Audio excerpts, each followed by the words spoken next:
Тува – удивительный край. За красивыми кадрами сюда стекаются режиссеры и кинематографы со всех концов света. Лето 2021 года не стало исключением. В одной из местных групп в социальных сетях обратили внимание, что буквально на днях близ села Судхойл и города Чадана была замечена группа иностранных журналистов, снимающих фильм о скотоводах Тувы. Интернет-пользователи рассуждали, что журналисты интересовались не только темой жизни чабанов, но и их отношением к политической и экономической ситуации в республике и в России. Автор публикации Марат Маликов даже отметил, что по словам одного чабана из Чахольского района, до приезда самой группы иностранных журналистов к ним приезжали местные жители, которые привезли много гостинцев, некоторую сумму денег и попросили в интервью гостям сказать, что жизнь чабана он выбрал вынужденно, якобы по принуждению. Данная швейцарская телерадиокомпания, как стало известно, работает совместно с эмигранткой из России режиссером Светланой Родиной. После съемок в Кызыле был показан документальный фильм «Планета Тува» 2020 года, подготовленный по заказу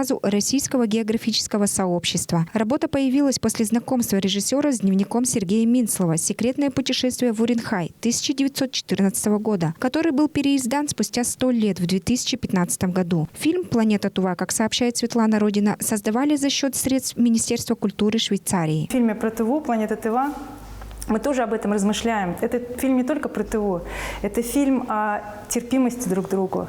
Потому что книга Минцлова, которую мне дали от Российского географического общества, она очень российская, очень нехорошая, потому что там вот этот вот царский разведчик приехал в Уренхайский край и смотрел на кочевников, как на людей второго сорта. И он об этом писал в этой книжке. И когда я прочитала эту книгу, я была очень возмущена. Я сказала, зачем мы вообще делаем какой-то фильм про эту книгу. И тогда мне передали от Сергея Кужугетовича Шойгу, что я должна придумать, как рассказать об этой книге. То есть эта книга является предлогом поговорить вообще об этой проблеме уважения друг к другу. Светлана Родина надеется, что фильм понравился зрителям, ведь он о человеческих отношениях, о том, что нужно научиться принимать чужую культуру, традиции и вероисповедование.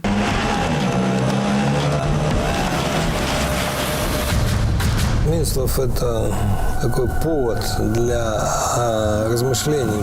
Светлана Родина ранее снимала фильм «Остров и Крым», который вызвали в мире кинематографии шквал разных комментариев, в том числе резких и негативных. Кинокритики назвали эти фильмы антироссийскими в связи с тем, что жизнь россиян, отраженная в фильмах, носила только однобокий характер. Алдынкыз Буян, Мирана Иргит, Тува 24.